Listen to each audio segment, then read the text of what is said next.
아달월 곧 12째 달 13일은 왕의 어명을 시행하게 된 날이라. 유다인의 대적들이 그들을 제거하기를 바랐더니 유다인이 도리어 자기들을 미워하는 자들을 제거하게 된 그날에. 오늘 생명양식은 에스더 9장 1절에서 16절 말씀입니다. 오늘 본문은 아달월 13일이라는 한 날짜를 언급하며 시작하는데, 이 날은 원래 바사 왕국의 2인자였던 하만이 왕국 전역에서 유다인을 전멸시키기로 정한 날이었습니다. 원래대로라면 이 날에 유다인들이 몰살을 당했을 테지요. 하지만 모르드게와 에스더의 목숨을 건 노력 덕분에 상황은 역전되었습니다. 오히려 유다인들이 대적들을 죽이고 그 재산을 탈취해도 좋다는 왕의 조서가 전국에 내려졌습니다. 그래서 자신들이 죽을 운명이었던 바로 그날에 도리어 유다인들이 자신들의 대적을 제거했죠. 오늘 본문이 바로 그 모습을 잘 보여줍니다. 조금 길지만 같이 보시면서 어떤 일들이 일어났을지 한번 떠올려 보셔도 좋을 것 같습니다. 함께 보시죠. 아달월 곧 12째 달 13일은 왕의 어명을 시행하게 된 날이라. 유다인의 대적들이 그들을 제거하기를 바랐더니 유다인이 도리어 자기들을 미워하는 자들을 제거하게 된 그날에 유다인들이 아하수에로 왕의 각 지방, 각 읍에 모여 자기들을 해하고자 한 자를 죽이려 하니 모든 민족이 그들을 두려워하여 능히 막을 자가 없고 각 지방 모든 지방관과 대신들과 총독들과 왕의 사물을 보는 자들이 모르드게를 두려워하므로 다 유다인을 도우니 모르드게가 왕궁에서 존귀하여 점점 창대하매 이 사람 모르드게의 명성이 각 지방에 퍼지더라. 유다인이 칼로 그 모든 대적들을 쳐서 도륙하고 진멸하고 자기를 미워하는 자에게 마음대로 행하고 유다인이 또 도성 수산에서 500명을 죽이고 진멸하고 또 바산다다와 달본과 아스바다와 보라다와 아달리아와 아리다다와 바마스다와 아리세와 아리데와 외사다 곧 함무다다의 손자요 유다인의 대적 하만의 10 아들을 죽였으나 그들의 재산에는 손을 대지 아니하였더라. 그날에 도성 수산에서 도륙한 자의 수호를 왕께 아뢰니 왕이 왕후 에스더에게 이르되 유다인이 도성 수산에서 이미 500명을 죽이고 멸하고 또 하만의 10 아들을 죽였으니 왕의 다른 지방에서는 어떠하였겠느냐.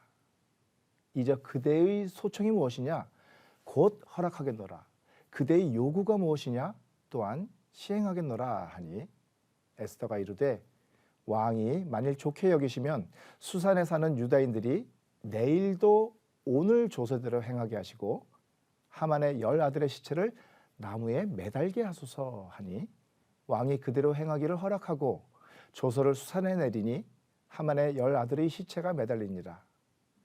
아달월 14일에도 수산에 있는 유다인이 모여 또 300명을 수산에서 도륙하되 그들의 재산에는 손을 대지 아니하였고 왕의 각 지방에 있는 다른 유다인들이 모여 스스로 생명을 보호하여 대적들에게서 벗어나며 자기들을 미워하는 자 7만 5천 명을 도륙하되 그들의 재산에는 손을 대지 아니하였더라. 자, 어떠십니까? 전국에서 유다인들이 많은 대적들을 도륙하는 모습을 볼 수 있습니다. 정해진 날 하루만이 아니라 하루를 더 연장해 가면서까지 말이죠. 진멸, 도륙 이런 말들이 사용되는 오늘의 장면들이 어쩌면 조금 잔인하다고 좀 심하다고 느껴지실 수도 있는데요. 하지만 우리가 꼭 기억해야 하는 것이 있습니다. 하나님께서는 악을 제거하는 데 있어서는 조금의 여지도 남겨두지 않으신다는 겁니다. 악에는 전혀 자비를 베풀지 않으세요. 오늘날 우리도 그래야 합니다. 데살로니가 전서에 악은 모양이라도 버리라는 말씀이 있습니다. 모양이라도 버리라. 너무 극단적인 표현인가요? 하지만 성경은 한 구절도 예외 없이 하나님의 말씀입니다. 그러니 이 말씀도 진지하게 받아들여야 해요. 순종해야 합니다.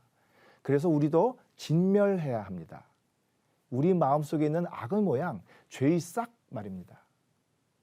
죄의 싹은 아주 작고 사소해 보여도 결코 사소한 게 아닙니다. 겨자씨만한 믿음이 산을 옮기기도 하지만 겨자씨만한 죄의 싹이 의심이나 욕심, 미움, 다툼, 시기, 질투 같은 것이 우리를 영원한 사망에 이르게 할 수 있습니다. 이 정도는 괜찮겠지 하실지 모르지만 하나님은 그것도 안 된다고 모양이라도 버리라고 하십니다. 우리 마음속에 있는 대적들, 원수들, 사망의 법, 죄의 싹을 진멸하기 원하시는 것입니다. 그러기 위해 우리는 예를 들어 싫어도 이뻐하고 미워도 사랑하며 얻어 챙기려 하기보다는 베풀고 때리고 찌르는 대신 용서하고 품어주어야 합니다.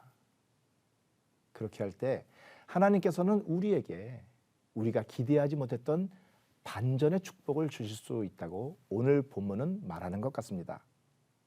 본문 1절은 유다인을 제거하려던 자들이 도리어 유다인들에 의해 제거되었다고 전해줍니다. 상황이 반전된 것이죠. 여기에 도리어라는 단어가 포함되어 있는데 이는 예상이나 기대와 반대되거나 완전히 다른 일이 일어날 때 사용하는 말이죠. 이 도리어라는 단어를 우리 마음속에 새겨두면 어떨까요? 왜냐하면 성경은 도리어라는 말을 사용할 수밖에 없는 경우를 많이 보여주고 있기 때문입니다. 섬기는 자가 큰 자라거나 자기를 낮추는 자가 높아지리라는 말씀을 잘 아시죠? 마태복음 16장은 누구든지 제 목숨을 구원하고자 하면 잃을 것이요 누구든지 나를 위하여 제 목숨을 잃으면 찾으리라고도 말씀하십니다. 어찌 보면 에스더서 전체가 바로 이 말씀에 대한 사례 아닌가 싶습니다. 죽으면 죽으리라 하며 죽을 각오로 나섰던 모르드게와 에스더는 바로 그렇게 나섰던 덕분에 생명을 구한 반면 하만 일당은 유다인을 죽이기로 자기들이 정한 바로 그날에 도리어 죽임을 당하게 되니까요. 이처럼 도리어의 반전은 세상이 우리 뜻대로가 아니라 하나님 뜻대로 된다는 것을 명심하게 해주는 좋은 단서가 될 수 있습니다. 어려울 때일수록 중요한 결단의 때일수록 우리가 누구를 의지하고 따라가야 하는지를 잊지 않게 해주는 것이죠. 마음속에 하나님의 말씀보다 세상 사람의 생각이 그럴듯해 보일 때가 있지 않습니까? 그럴 때마다 마음을 지키고 죽으면 죽으리라는 각오로 말씀에 순종함으로써 그 위에 베푸시는 도리어의 축복, 반전의 기쁨을 받아 누리시기 바랍니다.